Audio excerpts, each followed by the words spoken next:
आनुवंशिक शब्दावली के बाद मेंडल के नियमों की ओर बढ़ते हैं। मेंडल के 3 नियम थे। पहला था प्रभाविता का नियम, दूसरा है पृथक्करण का नियम और तीसरा है स्वतंत्र अपव्यूहन का नियम। सबसे पहले प्रभाविता का नियम देख लेते हैं। प्रभाविता के नियम में मेंडल ने कहा था कि प्रथम संतति पीढ़ी में जो लक्षण प्रकट होते हैं उन्हें प्रभावी लक्षण कहा जाता है। इस नियम को प्रभाविता का नियम कहते हैं।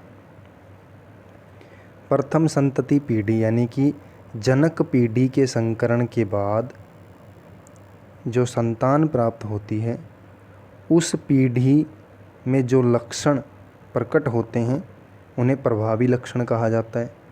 यानी कि F1 पीढ़ी में जो लक्षण प्रकट होते हैं, F1 पीढ़ी का मतलब है प्रथम संतति पीढ़ी, तो F1 पीढ़ी में जो लक्षण प्रकट होते हैं उन्हें प्रभावी लक्षण कहा जाता है।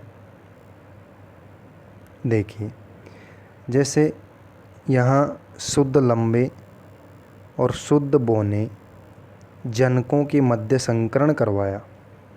शुद्ध लंबे पौधों के युग्म विकल्पी कैपिटल T से ले लिए और शुद्ध बोने पौधों के युग्म विकल्पी स्मॉल t से ले लिए। तो इसका युग्मक हो गया कैपिटल T, इसका युग्मक हो गया स्मॉल t। दोनों के बीच में क्रॉस करवाया यानी कि निषेचन करवाया, तो यहाँ जो संतति प्राप्त हुई कैपिटल T स्मॉल t यानी कि अशुद्ध लंबे पौधे प्राप्त हुए। कैपिटल T और स्मॉल t किसका संकेत है? अशुद्ध लंबे पौधों का। अब ये जो प्राप्त हुआ है इसको बोलेंगे F1 पीढ़ी, और ये अशुद्ध लंबे जो हैं ये हैं प्रभावी लक्षण।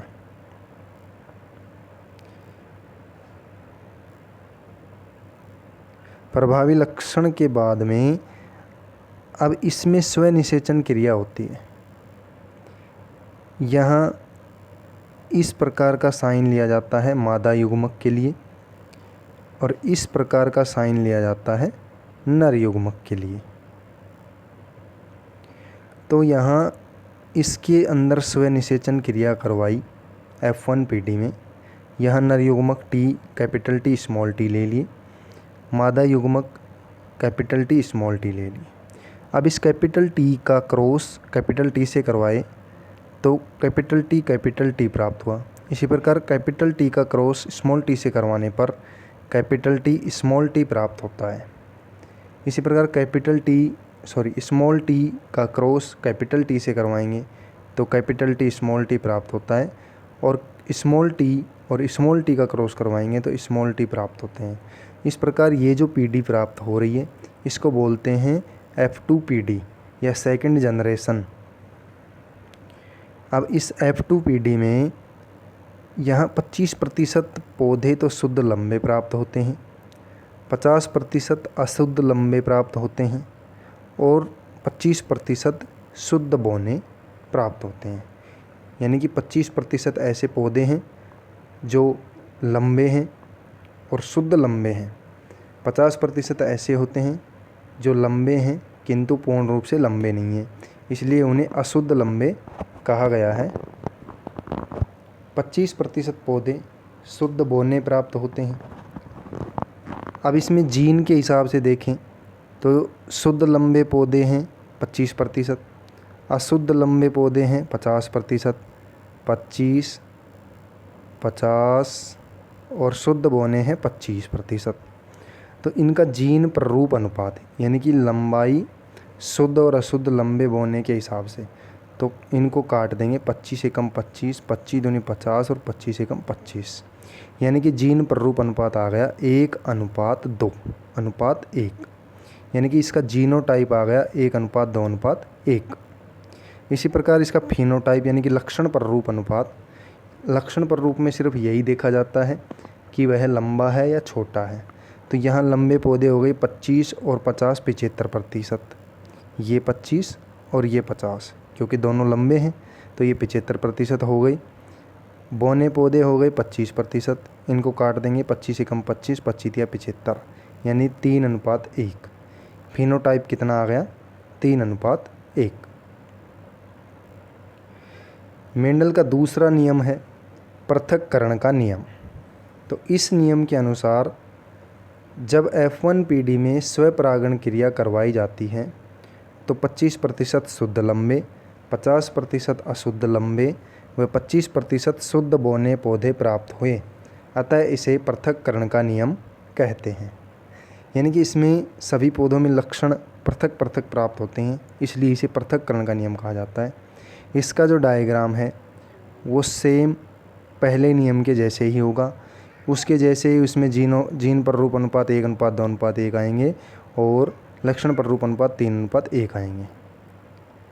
तीसरा जो नियम है, सबसे महत्वपूर्ण नियम यही है, स्वतंत्र अपव्यूहन का नियम।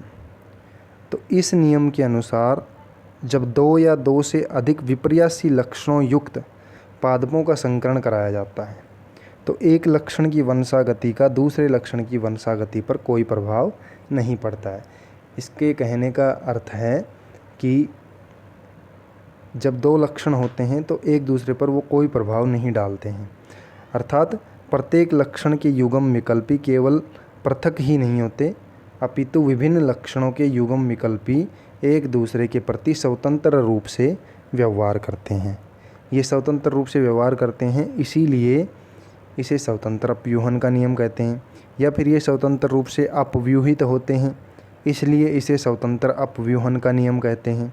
यानी कि इसमें पूर्ण रूपेण स्वतंत्रता प्राप्त होती है पादपों को अपना रंग रूप प्राप्त करने के लिए, इसलिए इसे स्वतंत्र अपव्यूहन का नियम कहा जाता है। इसको उदाहरण की सहायता से समझेंगे। देखिए, यहाँ हम 2 प्रकार के पौधे लेंगे। एक पौधा लेंगे जिसमें गोल व पीले बीज होंगे, दूसरा पौधा लेंगे जिसमें शुद्ध झुर्रीदार व हरे बीज होंगे। गोल को हम R से दर्शाएंगे और बीज के लिए पीले बीज के लिए कैपिटल Y, यानी कि गोल के लिए कैपिटल R और पीले के लिए कैपिटल Y का प्रयोग करेंगे। इसी प्रकार झुर्रीदार के लिए स्मॉल r का प्रयोग करेंगे और हरे के लिए स्मॉल y का प्रयोग करेंगे। तो देखिए,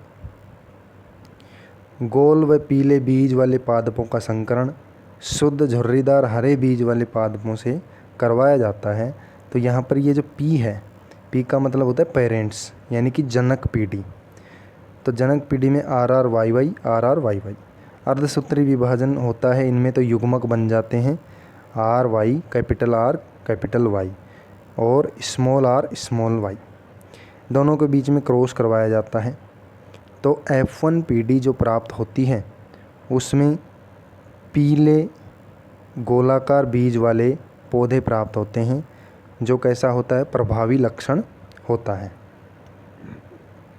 अब इसके युग्मक बन जाते हैं capital R capital Y capital R small y small r capital Y small r small y। अब इन युग्मकों के बीच में संकलन करवाने पर यहाँ ये नर युग्मक और ये है मादा युग्मक। इस प्रकार से F2PD प्राप्त होती है जब F1PD के मध्य संकरण करवाया जाता है। तो यहाँ कैपिटल R कैपिटल Y का संकरण कैपिटल R कैपिटल Y से करवाएंगे तो capital R capital R capital Y Y प्राप्त होंगे, जिसे गोल पीले बीज के नाम से जानेंगे। इसी प्रकार जब इसका संकरण इसके साथ करवाएंगे तो RRYY यानी कि गोल पीले बीज प्राप्त होंगे। इसका इसके साथ करवाएंगे, गोल पीले बीज प्राप्त होंगे। इसका इसके साथ करवाने पर गोल पीले बीज प्राप्त होंगे। इसका इसके साथ करवाएंगे तो गोल पीले बीज प्राप्त होंगे। इसका इसके साथ करवाएंगे, गोल हरे बीज प्राप्त होंगे। इसी प्रकार इनको करवाते रहेंगे और ये लक्षण अपने पास आते रहेंगे। इस प्रकार 16 परिणाम अपने पास आएंगे। अब यहाँ गोल पीले पादप हैं 9, उस सारणी में गोल पीले पादप कितने हैं, 9। गोल हरे हैं 3, झुर्रीदार पीले हैं 3, झुर्रीदार हरे हैं 1। इसलिए फिनोटाइप अनुपात हो जाएगा 9:3:3:3:1। जीनोटाइप हो जाएगा 1:2:2:4:1:2:1:2:1:1। तो यहाँ से परिणाम क्या निकलता है कि जब F2PD में चेकर बोर्ड विधि से क्रॉस करवाया तो लक्षण पर रूप अनुपात 9:3:3:1 प्राप्त होता है। इस विधि को चेकर बोर्ड विधि भी कहते हैं। अब जो मेंडल ने वंशागति के नियम दिए थे, ये 3 नियम, इन नियमों का क्या महत्व है, यानी कि इनको कहाँ पर काम में लिया जा सकता है। तो देखिए, मेंडल के वंशागति के नियमों का अध्ययन सबसे पहले है, इन नियमों के आधार पर संकर संततियों में उत्पन्न होने वाले नए लक्षणों का पता चलता है। संकर यानी कि जो क्रॉस से प्राप्त होती हैं संततियाँ, उन्हें संकर संततियाँ कहते हैं। तो उनमें उत्पन्न होने वाले नए लक्षणों का पता चलता है। इसी के आधार पर नई किस्मों का निर्माण किया जाता है, जैसे बीज की नई नई किस्में आती हैं। दूसरा है, मेंडल के नियमों के द्वारा अनुपयोगी लक्षणों को हटाकर उपयोगी लक्षणों को एक साथ एक जाति में लाया जा सकता है। यानी कि इन नियमों के द्वारा जो अनुपयोगी लक्षण हैं उनको किसी भी जाति में से हटा के और उपयोगी लक्षणों को एक ही जाति में एक साथ लाया जा सकता है। तीसरी जो बात है वो है मानव जाति के सुधार से संबंधित विज्ञान की शाखा सुजननिकी मेंडल के नियमों पर आधारित है। यानी कि मानव सुधार संबंधी शाखा विज्ञान की कौन सी है? सुजननिकी। नंबर 4 पर है, इन नियमों के उपयोग से रोग प्रतिरोधक क्षमता तथा अधिक उत्पादन वाली फसलों व पालतू जंतुओं की किस्में विकसित की जाती हैं। इन्हीं नियमों के आधार पर ये सब होता है। 5 नंबर पर है, मेंडल के पृथक्करण के नियम से जीन संकल्पना की पुष्टि होती है। नंबर 6 पर है, इन नियमों में संकर संतति में उनकी आवृत्ति का पूर्वानुमान लगाया जाता है।